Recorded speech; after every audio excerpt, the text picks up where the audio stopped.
Here we go, and it's time for another sprint zone.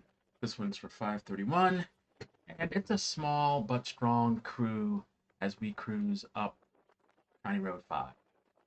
Up front, strongman John Kraft, and a guest appearance from one James Stevens.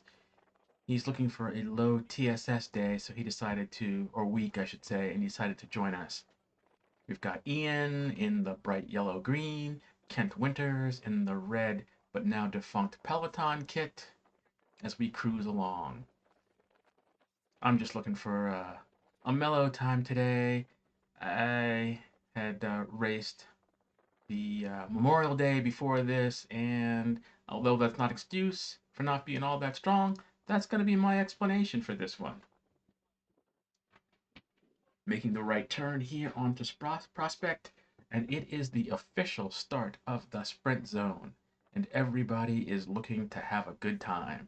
There's Ian there, a little focus on him crossing the yellow line to expel a little whatever it is, and we see some of the strong men, Matthew Michaels of Legend, Justin back there, and Curtis Jensen, who has not been with us for a while, but is returning to form. And now Matthew goes to the front, as usual, trying to make things look good. There's John, previous winner of this sprint zone from the previous week, and the battle of the big men is what I am expecting here, and I'm looking for a front row seat on this one, which I get at least partially. Nice little gesture of the water bottle there by John. I can never hold my water bottle upside down like that, but I guess that's the seasonness that shows he can do that. Kent Winter's looking good, arm covers and everything. Either that's for aerodynamics or style or for blocking of the sun, or maybe he didn't have any short sleeve jerseys, or maybe it's cold out. I don't remember. But there's a slight breeze coming off of our left shoulder, which Kent is nicely tucked in there, getting some shelter from John. John's getting absolutely no shelter from me, which is telegraphing his strength. I have a little bit of shelter from Matthew Michaels, but nothing interesting up front to show except for the big man throwing out big watts. And as you can see from my wattage, I'm not slacking, and what 200 plus in the draft, it's not easy. And we can see in the distance there, folks have already been dispatched. And I believe that would be Curtis and Ian. But I'm certain they will return to form in subsequent weeks. Let's hope so. Yep, good time. And as we crest the hill here, we can see that everybody is still in tow. That is going to be a contender, at least at this point. I believe Justin might be on the gravel bike back there, which is going to be a little bit of a challenge for him. And Mr. Stevens, who is just going to be taking it easy, I'm surprised he's hung on this long, but it's a testimony to how strong the TTH men actually are. Everyone looks pretty comfortable here, looking at John's jersey, and he is correctly wearing stuff that is not flapping in the breeze. Take note, people, and all of you guys that are haters that don't like when I comment on your flapping kit, your club fit jersey. John here's doing it right. So we make the corner, life is good, and we see who's doing the work up front. And Matthew got a little bit of a gap on me on that one, as I don't like cornering on that one too hard. John comes up to fill the slot, and I am happy to sit in. Now I'm thinking, nice tactical move by John, which was good because now he will be the one getting shelter from the big man, and I might be hung out to dry with a little bit of gutter. Nice little hole being pointed out, and I make the wide turn to avoid it, giving everyone behind me a chance to good look at it. And now I'm in a good position, pushing more watts than I would like, wishing there were more people in front of me, but it's a good time, and I'm surprised that there aren't more people up here, but what can I say? There are the big men ramming and thumping. And of course, both of these folks up front have been previous winners of the event, so we will have the battle of the big men, or at least most of it, anyhow. And look behind, Kent is hanging on quite nicely. And at this point, I remember looking back and seeing the red kit, and I was thinking, damn, Kent's getting pretty strong hanging in there. Justin on the gravel bike, I believe. Yeah, he has taken a page out of Byron Besserell's book, and that the gravel bike perhaps on these rides is the way to get strong. I know Justin's been attending the War Ride and the Soar Ride, and those rides basically make this look like a walk in the park, at least partially. Kent working hard, digging deep just to stay on my wheel, looking at the focus there. And now I believe there is some unhitchment, but he is able to swing back and get himself some contact. This is doesn't bode well, and I'm certain Justin probably didn't appreciate that little acceleration back there with the yo-yo effect, especially with the gravel bike. Way, way, way in the distance, I can see those that have been dispatched, and now unhitching unceremoniously is Justin. Well done. Gravel bike, I would have not made it even past the first turn on Dead Man's Lake.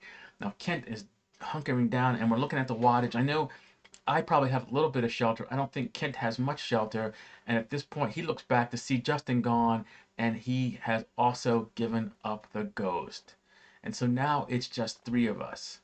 So that was John doing the work at the front, and he comes off, and now I am sitting on the wheel of the big man.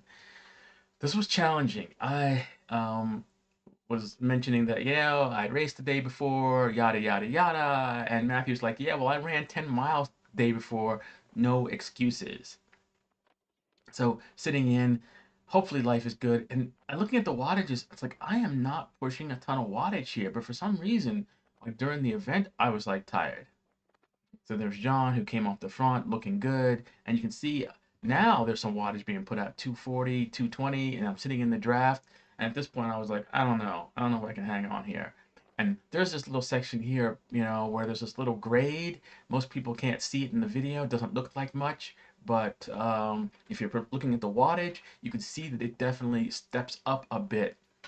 And so now it's just the three of us in the selection if Mr. Stevens was not being disciplined. And it's good to see discipline by some people that are willing to let their ego slide in favor of gains that are to be made by proper training. So Matthew looks over to see if I'm still there. Maybe he's wishing I would come by, maybe not. And I'm thinking to myself, I really don't have anything here. And I'm just happy to be here at this point in time. Looking at the nice kit, can't see what that says. Something something 2020, and no doubt from one of the teams that he had ridden for previously. Harkening back, I remember to the old days when he came out in stuff that was, well, kit, but not well fitting kit. And look, and we can see how nicely his clothing is.